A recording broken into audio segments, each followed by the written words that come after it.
So before I start, there will be spoilers in this review, so if you don't want any, feel free to exit the video, but also kindly drop a like and hit the subscribe button as well. For those who want the spoilers and have already played it, feel free to sit back and relax during this video. The Shadows of Rose story mode released not too long ago, and I completed it twice on standard and hardcore difficulty. Safe to say this was quite an interesting DLC. So before we kick it off, be sure to hit the like and subscribe button as I'm trying to hit 5,000 subscribers before the end of the year, and now let's get into it.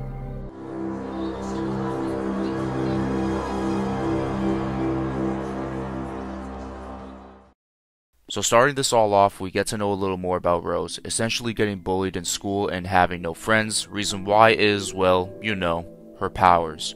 Kay, the character she is talking to, lets Rose know there is a way to get rid of her powers she possesses, and Rose says she would get rid of them in a heartbeat, and in order to do that, she must enter the consciousness of the Megamycete to find the purifying crystal. This was only the beginning of this wild ride. After waking up in the same lab area she was in, she embarks into a dark trail leading to the underground prison of the castle in Nari village. After unlocking a door, she is saved by the Dark Rose I have been raving about since the reveal trailer for the DLC. I had a theory about who this was, but later on I was dead wrong and I did not expect what was coming next. Knowing that this was just one of many copies of Rose was really creepy, and the results of others and their fate was quite terrifying. It reminded me of Resident Evil Extinction with all of the Alice projects or copies in that pit when they're all dead. We get to see what the Face Eaters can do, and I can easily say they're a pretty decent enemy. They're a lot faster on hardcore difficulty, which was something I didn't expect, but made them, I would say, more annoying, because no matter how fast you ran with Rose, the Face Eater was about 5 to 10 feet away from you, and when you shoot first, he closes in on you to the point where he's like 3 feet and he can attack. The stuff it did to the Rose copies is quite hideous. We encountered the masked Duke, and I can say he is quite the asshole. Many people are wondering why the Duke is wearing a mask in the first place. Well, a part of his face is either missing or ripped off. I'm not too sure which one it is between those two. He basically summons the Face Eaters to go after Rose, and now we get into our first combat sequence. Rose is very slow when it comes to aiming down her sights and firing speed, but I could totally be wrong about this, but it feels like she gets better the more the DLC progresses. Which, if that is the case, I really like that touch. Another thing I was raving about was the Stalker enemy, and it was in fact a creature with many faces on it. Just take a wild guess on what it's called. Yep, the Executioner, just like Resident Evil 5. The boss fight was quite cheesy since I could basically run circles around this object and hit his weak points.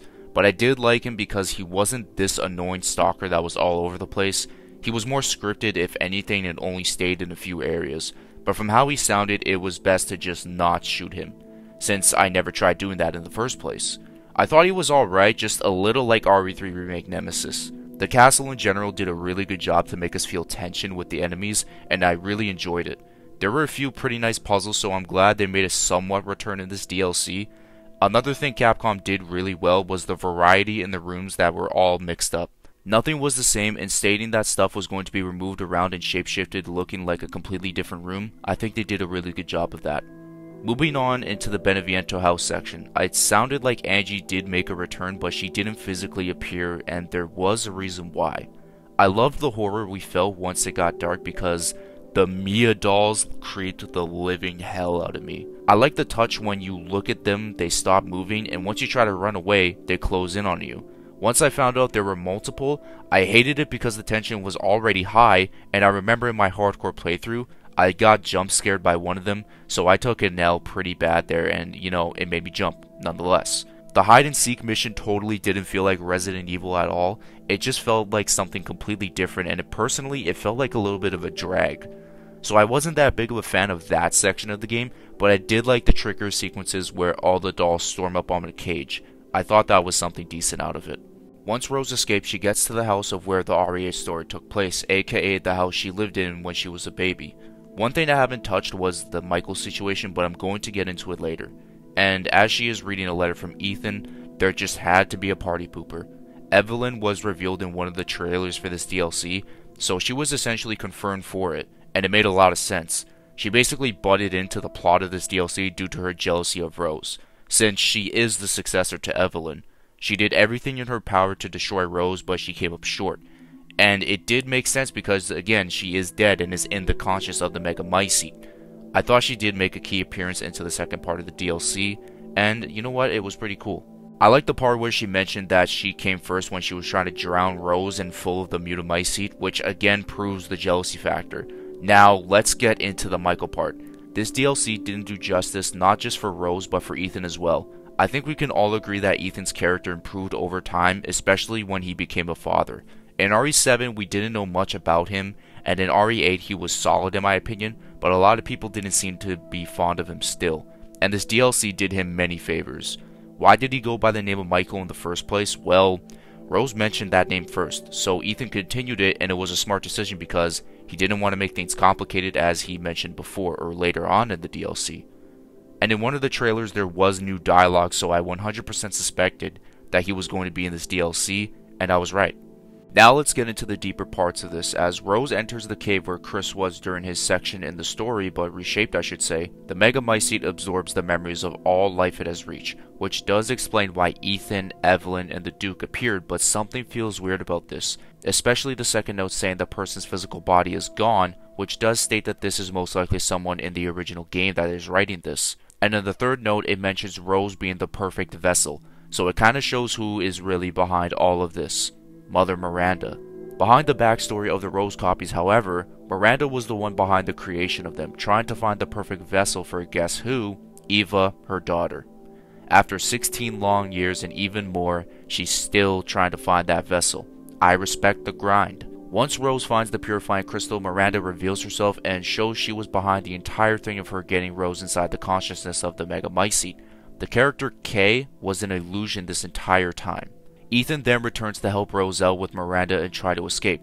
This particular part right here where Ethan tells Rose to go live a normal life and make friends reminds me of the book Village of Shadows in this part right here at the ending of the original story, but you can say that was originally the main story as well, or about the main story.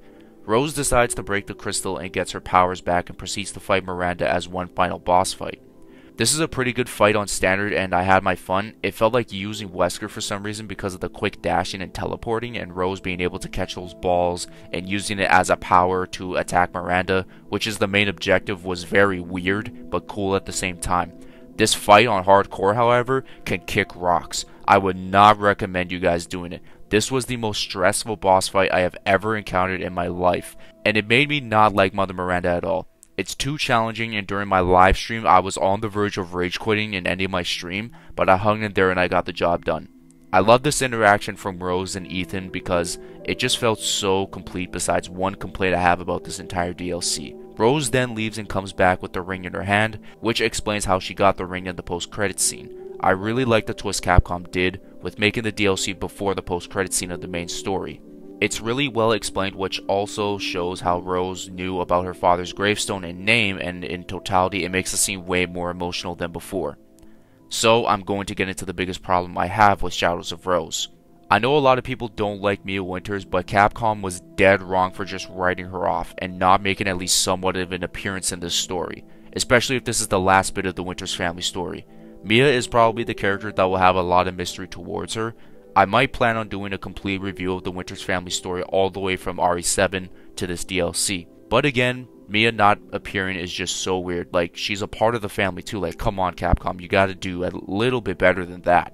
Either way, I really enjoyed this DLC. I think this was the perfect way to write off the story of the Winters family, other than just ripping off Mia, but it was good nonetheless. Ethan grew into a better character.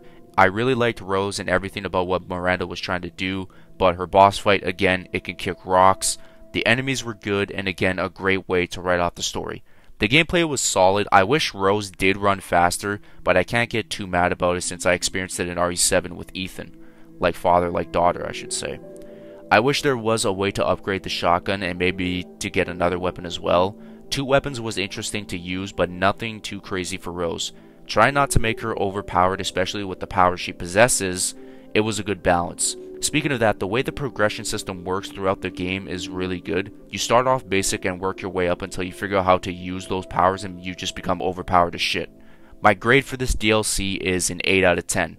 Again, my flaws were the doll section where you're running around. It didn't feel like Resident Evil, but it had its good moments, and Mia getting the short end of the stick like in the main story.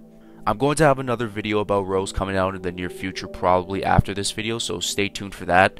but if you haven't played this yet, I would 100% recommend it. It keeps good horror elements and brings something different to the table in the RE franchise, and in case anyone is wondering, I believe Rose still has her powers, which explained in this cutscene where she mentioned that she can do things Chris doesn't even know about. But anyways guys, that is the end of today's video. If you enjoyed, be sure to leave a like, comment, and subscribe to the channel if you are new. Tell me your thoughts about Shadows of Rose and whether if you liked it or not. I hope everyone has themselves a good day, a good night, and a good sleep. Take care, and I'll see you guys in my next video. Peace out, and much love.